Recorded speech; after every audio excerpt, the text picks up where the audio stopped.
A gente vai explorar exatamente isso agora, a reação da esquerda brasileira, porque o presidente Lula também emitiu uma declaração sobre a captura de Maduro nas suas redes sociais. Em nota, Lula afirma que os bombardeios em território venezuelano e a captura do seu presidente ultrapassam uma linha inaceitável. Em seguida, alegou que atos representam uma afronta gravíssima à soberania da Venezuela e que isso seria um precedente extremamente perigoso. Na manhã de sábado, o atual mandatário do Planalto conversou por telefone com a então vice-presidente e agora chefe interino do país, Delcy Rodrigues. O contato ocorreu ainda na manhã, depois da operação militar dos Estados Unidos. Lula buscou confirmar a situação do país sem envolver negociações formais nem tratativas diplomáticas. Depois da conversa, o Itamaraty confirmou que o Brasil reconhece Delcy Rodrigues como presidente interina do país, em alinhamento com a Constituição venezuelana e o direito internacional. Ana Paula Henkel, o André Marcília citou a hipocrisia da esquerda. Vale lembrar que Lula citou aí nessa mensagem a soberania venezuelana para sair em defesa do seu aliado. Contudo, muitos analistas, desde o final de semana, começaram a cobrar a mesma postura do petista por ocasião da invasão da Rússia à Ucrânia, não é? Vale lembrar que para Lula, aquela guerra por lá seria resolvida tomando uma cervejinha, não é, Ana? Aí nesse caso, a soberania da Ucrânia não é tão importante assim, né? Agora, é curioso porque é uma confusão, né? Eu não sei realmente quem faz esses posts das redes sociais e essas declarações oficiais do Lula, porque é uma confusão, né? Primeiro, ele fala sobre cruzar uma linha inaceitável. Bom, se você cruza uma linha inaceitável, é porque aquela linha, ela de alguma forma, ela colocava um limite que não era aceitável para alguém, porque qualquer linha aceitável você não cruza, a linha está ali. Barack Obama era um que sempre, o Marcília mencionou o Barack Obama, muito aplaudido na captura e na morte, né, na eliminação de Osama Bin Laden, muito celebrado pelo Beautiful People, pela imprensa internacional, pela imprensa brasileira. Obama capturou o Bin Laden. Detalhe que ele capturou sem a aprovação do Congresso americano, ele apenas comunicou depois que já havia capturado.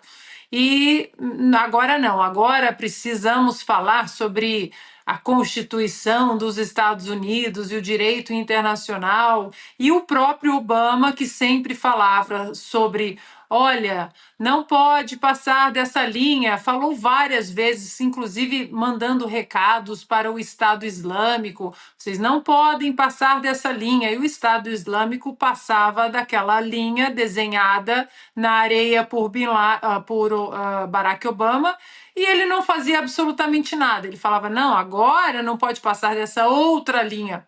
Ou seja, Joe Biden foi uma continuação da administração fraca. Você mostra fraqueza para o mundo e você convida agressores a entrar em ação. E parece que o mundo estava acostumado com a administração de Barack Obama, depois veio o primeiro mandato de Donald Trump, aqueles 4 anos um pouco confusos, né? Rússia, Rússia, Rússia, conluio com a Rússia, depois descobriu-se que não havia conluio nenhum, enfim, o mundo entoando durante 4 anos, é nazista, é fascista, aquela coisa toda, e muita gente deixou de prestar atenção nas boas ações, nas linhas verdadeiras que Donald Trump falava, não passem dessas linhas. Inclusive, um dos movimentos importantes do primeiro mandato de Donald Trump foi rasgar o acordo que os Estados Unidos fizeram com o Irã, acordo assinado por quem? Por Barack Obama. Agora, depois da desastrosa administração Bin Laden, não apenas para os americanos, no contexto doméstico, inflação, tudo isso, mas no contexto global, geopolítico, mostrando a fraqueza daquela administração e, como eu disse, fraqueza convida agressores a agirem, e eles agiram. Só que agora é impressionante, nós estamos Hoje é dia 5 de janeiro, não tem um ano ainda da administração Donald Trump. A administração dele completa um ano desse segundo mandato, dia 20 de janeiro. Em um ano, pensem vocês o que já foi alcançado pela manifestação e demonstração de força, não apenas de falatório, e como o Marco Rubio disse na entrevista, não é um presidente que fica dando coletivas e assina cartinhas e coloca tweets tentando apaziguar os opressores, os reais opressores, mas é um presidente que age, que age. E ele agiu no Oriente Médio e ele agiu em outras localidades, na Índia também, no Paquistão. Ele agiu de maneira pontual e espetacular, de maneira espetacular, numa outra ação militar espetacular, na Operação Martelo da Meia-Noite no Irã, eliminando aquelas bases nucleares, as instalações nucleares. Se não eliminou algumas, trouxe um dano significativo.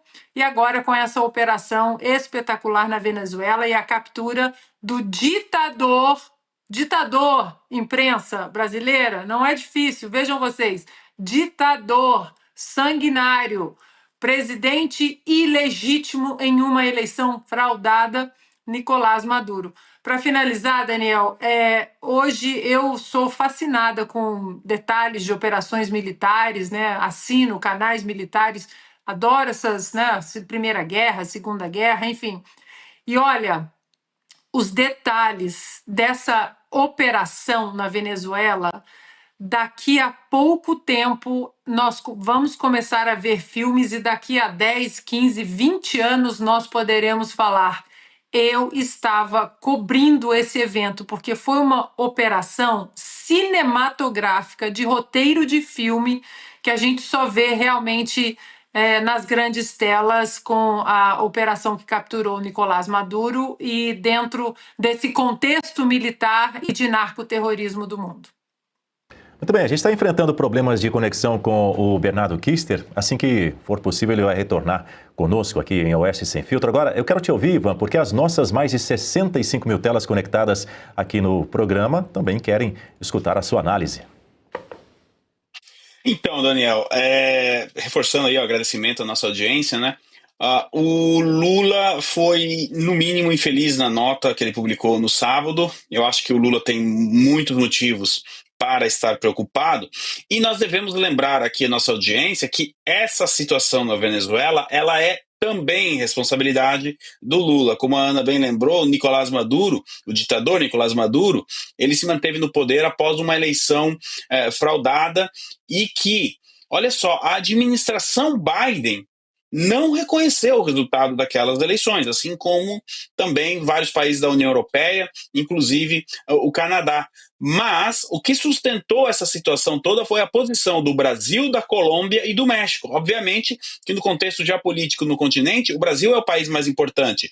Quando a gente trabalhava com outros colegas da América Latina, buscando informações, tentando entender o que estava acontecendo, à época, o comentário geral era o seguinte: por que o Lula não continua nessa posição de ficar em cima do muro? Em um determinado momento, vamos lembrar aqui, é importante lembrar a nossa audiência, o Celso Amorim chegou a cogitar a possibilidade de uma nova eleição. Não, qualquer coisa a gente faz uma nova eleição, etc., ou seja, não reconhecendo o resultado da vitória de Edmundo Gonzalez. Nós tivemos recentemente a Maria Corina Machado vencendo o Prêmio Nobel da Paz. Uma mulher latino-americana venceu. Onde estava a esquerda? Onde estava Lula para parabenizá-la, enviar um representante lá para a Noruega? Ali também, né, a Ana gosta das operações militares, foi necessária uma operação militar que também provavelmente vai para as telas do cinema para retirar a Maria Corina Machado da Venezuela para que ela pudesse receber o Prêmio Nobel da Paz. Olha o que nós estamos falando. E depois vem dizer que o Nicolás Maduro não era um ditador. Então, toda essa situação, ela começa em julho de 24, aliás, um pouco antes, com um acordo desastroso que o Biden fez com o ditador Nicolás Maduro. Inclusive, o Marco Rubio lembrou recentemente que Maduro não ia enganar o presidente Trump, assim como ele havia feito com o presidente Joe Biden, mas pelo menos isso de bem feito o Biden fez, que foi não reconhecer o resultado daquela eleição. Então o México, a Colômbia e o Brasil ficaram sustentando o Nicolás Maduro, essa é a verdade, no poder. Nós também precisamos revisitar aquela ida de Joesley Batista à Venezuela, tudo muito estranho, ali em novembro, uma tentativa, à época foi noticiado, de convencer Nicolás Maduro a deixar o poder. Eu já estou começando a ver o contrário, eu estou achando que o Joesley foi ali para dizer fique, que a gente vai tentar um acordo para você continuar no poder. Essa é apenas a minha opinião, não tem como tratar isso como uma informação consolidada, mas o doutor André Marcília lembrou bem antes, não é? O nosso ministro das Relações Exteriores, Joesley Batista, foi ali. A gente precisa sim lembrar nossa audiência disso, continuar cobrando, afinal de contas, quais foram os termos, com qual autoridade ele foi ali, né, conversar com o Nicolás Maduro, com um ditador, né, de um país na América do Sul. Quer dizer, tudo muito estranho. E agora o Lula está preocupado, ele sabe que a prisão de Nicolás Maduro, do ditador, vai ter uma influência muito grande nas eleições agora no Brasil de 2026 e abala completamente as estruturas do Foro de São Paulo, cujo qual o próprio Lula disse na ONU ano passado, agora em setembro, que ele ajudou, né, na formação deste grupo. A gente sabe o quão importante é Nicolás Maduro nessa estrutura, a ditadura da Venezuela. Então, nesse sentido, me pareceu uma nota muito fraca, uma nota de quem não estava entendendo o que estava acontecendo e continua não entendendo o que está acontecendo. O posicionamento do Brasil também em relação a isso é tudo muito estranho. A gente tem para pouco a posse de Delcy Rodrigues, a Rússia, a China e o Irã já cumprimentaram, não é, a nova líder do regime venezuelano. Vamos ver até quando ela permanece ali, né? E o Brasil, será que vai enviar os parabéns para a Delcy Rodrigues? Afinal de contas, agora ela é a nova ditadora da Venezuela e a gente precisa chamar assim, porque a Delcy Rodrigues não é muito diferente do Nicolás Maduro. Ela um dia também terá que pagar pelos crimes do regime chavista na justiça, Daniel.